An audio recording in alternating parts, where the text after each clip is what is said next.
What episode? 42?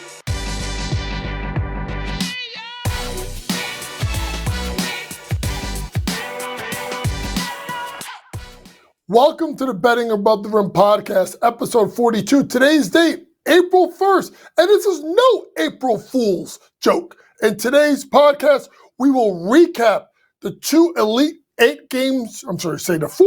8 games over the weekend, and we'll preview the 2 Final Four matchups set up for this Saturday night. And let's get started with the recap of the first game that was played on Saturday night, and what a performance by the UConn Huskies, taking out Illinois 77-52. And when you look at that score, folks, you're going to think, wow, UConn blew them out the entire way. Folks, that wasn't the case, as UConn struggled mightily in the first half to score, and with Damask hitting a shot with about 1:30 or so left to go in the first half, the score was 23-23. And then the Mike Tyson knockout punch came. A 30-0 run, a run of legends by Dan Hurley's team, in which they completely annihilated Illinois and put them to sleep. It was interesting as you watched the game, and especially early on, before I get to the run, of the fact that Hawkins was guarding Donovan Clingan. And Donovan Clingan at 7'2", UConn went away from their traditional wing ball screen offense when you roll Donovan Clingan and you rise and you have shooters all over the place. They went to a more of a 4-out, 1-in. 4 perimeters, Caravan being at stretch 4, and Donovan Clingan inside, and they tried to use his size and his girth and strength over Hawkins to score. Excuse me. And what happened is they got off to a good start. Then they kind of got away from their offense a little bit late in the first half. They tried to do more dribble handoff stuff, tried to get Spencer, Tristan Newton going a little bit, and they struggled.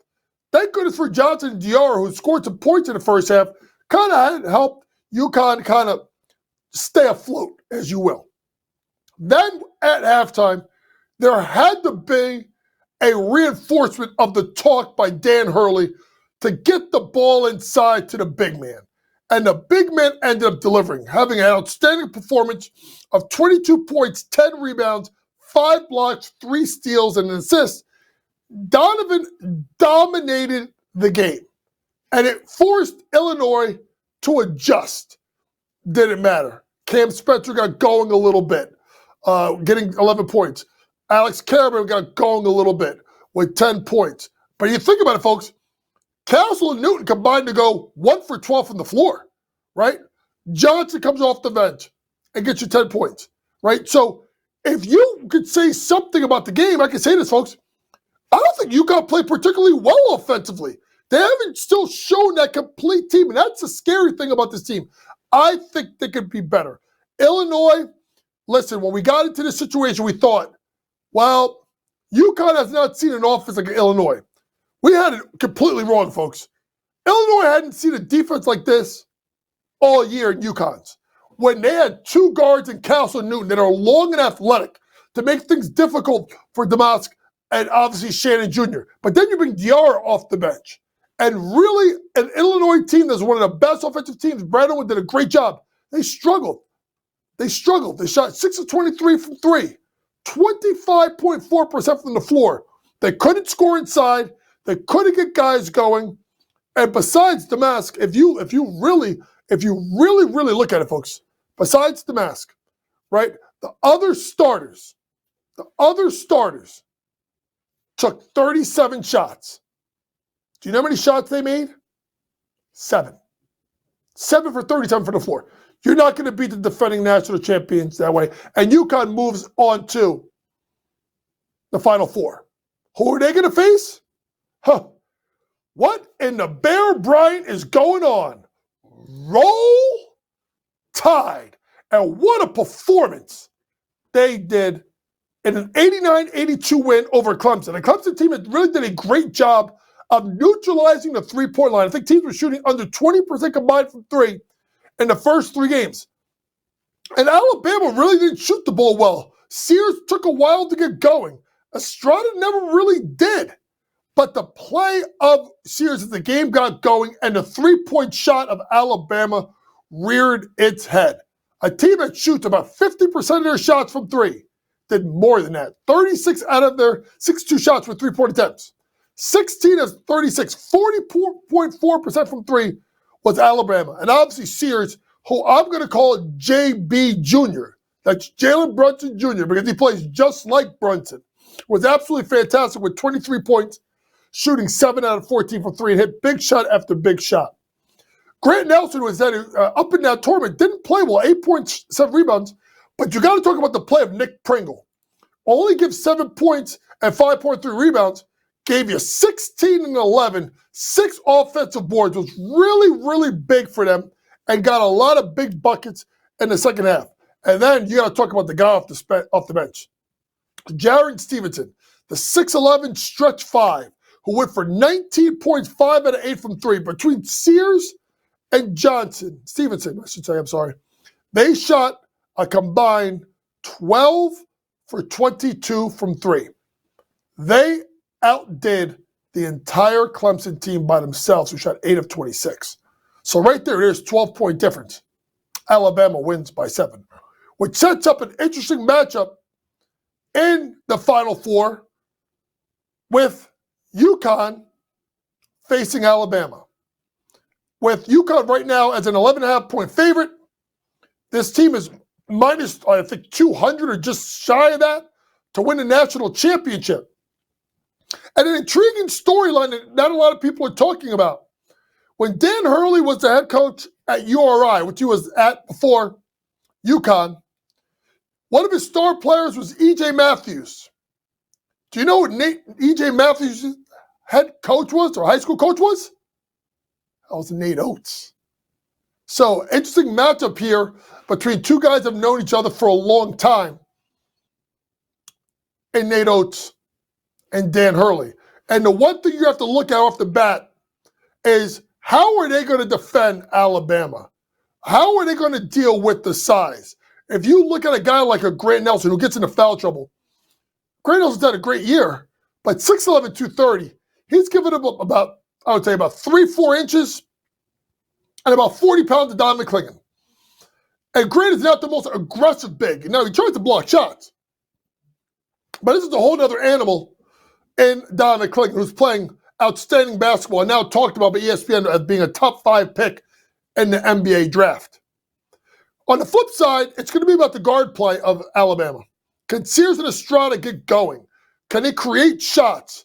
Can Rylan Griffin get going? Those three are going to be the key, right? Can those three score against UConn? I suggest and think that they're going to try and go on whoever Cam Spencer is guarding, because obviously you have two premier defenders in Tristan Newton and Castle, but expect a big game out of Diarra off the bench from UConn. That's their third defender. He's more of an aggressive, thicker guy. He puts guys in pain.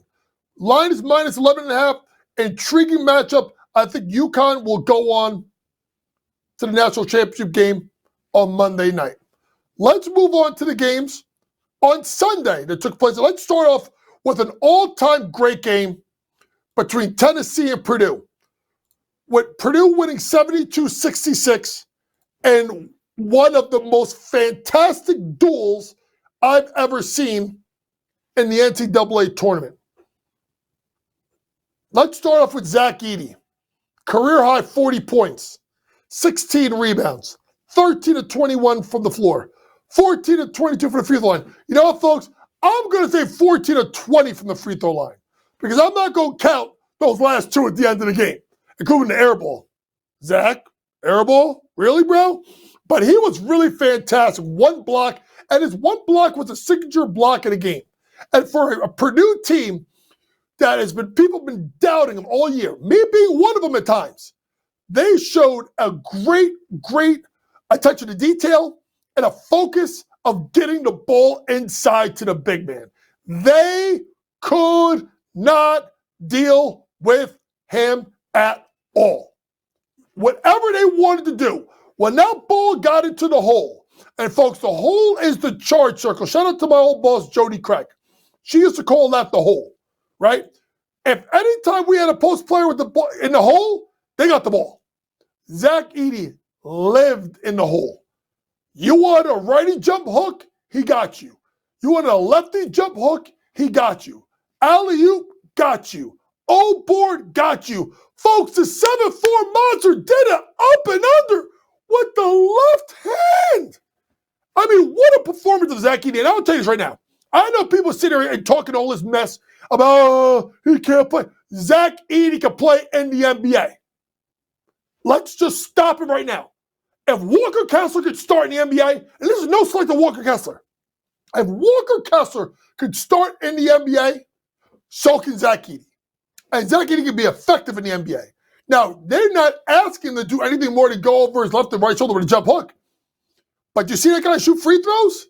He's got a sneaky good shot from 15 feet. If Jonas Valanciunas, basically, guys, he's a bigger version of Jonas Valanciunas. And I think Zach Edey will be a top 20 NBA center within 2 years of in the league. You heard here first. But on the flip side, I got to go to my man Connect 3 because he fired all his bullets, 37 points. Unbelievable performance, 6 of 12 from 3. Started out 4 for 5. Kind of ran out of gas here as he really didn't get help. Well, neither did Zach Edey, but Zach Edey got more help than Dalton Connect did. And Dalton Connect, the transfer out of Southern Illinois, really showing a really good ability to move off the ball, come off the screens, catch and shoot. But the key thing I think in this whole matchup in this game is Lawyer Jones. 7 points. Lance Jones, I should say. 7 points. But he started face guarding Connect in the second half and really limited what Connect could do.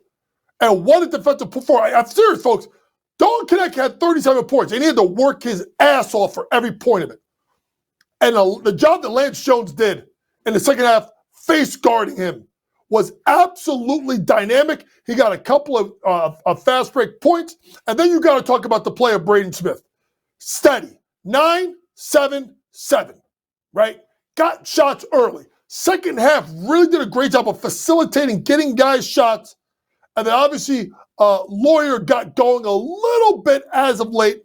4 of 12 from the floor, going to the basket. And shout out to Matt Painter. After all the demons that he's gone through, he's got this team to their first Final Four in 1980. And who are they going to face? The best story of the tournament. NC State. And what a performance by NC State. And that 76-64 win over Duke. And when you look at it, you got to go with the DJ combo. DJ Horn, 20 points, 4 rebounds, 3 assists. And then my boy, the man in the middle, Vicky Smalls, 29 points, 4 rebounds, 3 assists, 2 blocks, and is so nimble in the low post. He is a joy to watch. And look at that, folks. Look at that infectious smile of DJ Burns. A guy that's just living in the moment. And it's amazing what he talked about. And he said, guys are bought in. They're committed. They're coming on time. They're working their you-know-what's off. I don't think people understand how hard it is to coach in college. You're dealing with 18 to 22-year-old kids. Getting buy-in is important. And the NC State team that's got the most, I think, losses in the history of a team going to the Final Four, they have gotten buy-in. And they have gotten hot at the right time, winners of 9 straight games. I just talked about DJ Horn's performance. And it sets up an interesting game come Saturday night between Purdue and NC State. Right now, lines have Purdue favored by 9.5 points. Remember, folks, this is the early game. Okay, this is a 6:09 start. Alabama, Connecticut, late start. And here's why this is such an intriguing matchup. You have to look at the big men. And A guy like DJ Burns is not seeing a guy like Zach Edey. Well, who has? But I'm going to say this. Zach Edey hasn't seen a guy like DJ Burns. Because as much as Zach Edey is a unicorn in the sport of college basketball, you could say the same thing about DJ Burns. Old school. Back you down. Use your butt. Get you off balance. Quickly spin off of you. Change the speeds in the low post. Freakishly strong so it can jump into you and knock you back. It will be an intriguing matchup in the center position between DJ Burns and Zach Edey. But also the guard play is going to be important. The guard play, especially of Purdue, who is one of the best shooting teams in the country from three, but has struggled last game. And if you look at the last two times that Duke played NC State, they shot 5 of 20 from three. If NC State can keep them from shooting well from three and kind of keep ready Zach Edey to like 25 points, NC State could be in this game. This is a tricky game for Purdue. I don't know if they cover the spread, but I think come Saturday night, or Monday night, I should say, a week from today, we're going to be talking about UConn versus Purdue for the national championship. This has been your Betting Above the Rim podcast, episode 42. For all things sports gambling, download that SportsGrid app. All things sports gambling, pregame, endgame, postgame, props, predictions, and more from the very best in the sports gambling industry. Next podcast will be shot on Thursday morning to be released Thursday afternoon. We'll get into the NBA. We haven't talked about it in a while. And then we will recap the Elite Eight for the women and preview the women's Final Four. Intriguing matchups tonight. We'll see who wins. I can't wait to watch that LSU game versus Iowa. I'm going right to dinner after this. For my producer, Matt George, Vinny does a great job with the graphics. This has been Coach Young. Thank you for listening to this podcast. Remember, folks, it's smarter to be on SportsGrid. Good night.